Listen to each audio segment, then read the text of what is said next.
This week is Golden Week in Japan, so that means we get a few consecutive days off work to spend time with family and friends. Today I'm meeting up with some of my family, so let's make my family-sized bento box together. Most bento boxes begin with rice, a simple, comforting staple that pairs so well with salty, sweet, and sour dishes alongside it. As I mentioned in my last video, when I make a family-sized bento box, I always allocate the different food groups to the different tiers. So for example, today I'm working with 3 tiers. So the bottom tier will be for all my rice, the second tier will be for meats, eggs, and vegetables, and then the third tier will be for desserts and fruit. This guides me as I make my bento box, and it just helps me make a beautiful bento box every time. Today I'm going to be making 3 different kinds of onigiris, which is rice balls to go on the bottom layer, and then I'll make some tamagoyaki as usual, and also use some chicken breast to fill my second layer. Now I've heard some people talk about that they don't like to use chicken breasts in their bento boxes because it's easy to dry out. But I feel like if you learn how to seal the meat properly when you cook it, keep the moisture in it, and then flavor it properly, it's not a problem at all. The first time I ever made a family-sized bento box was during the first Golden Week my husband and I shared after getting married. At the time, I didn't own a jubako of my own yet, so I called my husband's grandmother, who lived just around the corner, and asked if I could borrow hers. She was so happy that I wanted to use it. As she handed it to me, she began sharing the memories connected to it.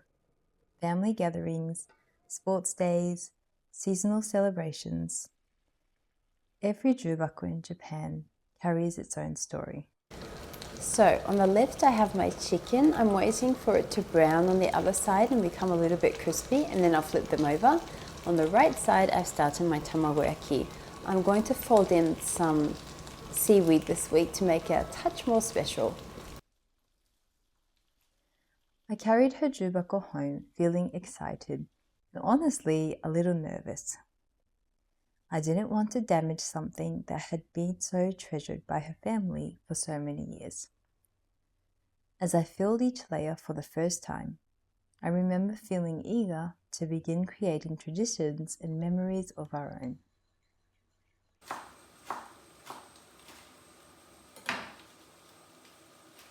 So as you can see, the chicken has a beautiful golden color, and the Japanese spinach I threw in has started to wilt. So now I'm going to add in the sauce we just made, and then add in the leaves from the spinach as well, give it a quick toss, and then this dish is done.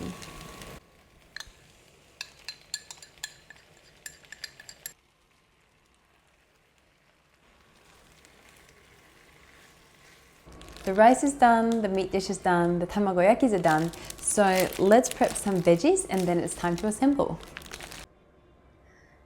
At the time, my grandmother had recently been admitted to hospital with cancer. After I finished making the jubako, I took photos and sent them to her.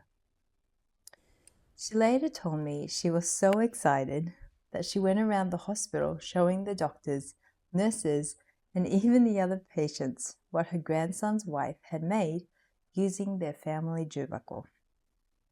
I now own a jubako of my own, and over the years we've begun filling it with memories from our own family. My grandmother has since passed away, but every time I prepare a jubako, I still think of her. This week is Golden Week here in Japan, a season when many families travel, gather, and spend time together. And it reminds me that moments don't have to be elaborate to become meaningful. Sometimes even a simple picnic can become a memory your family treasures for years to come. So I'm curious, what are some small traditions or routines that help create memories in your family? Are there certain foods, outings, or little seasonal things that you find yourself returning to year after year? I think those ordinary moments often become the things we treasure most. Thank you for spending time with me today. I'll see you again next week.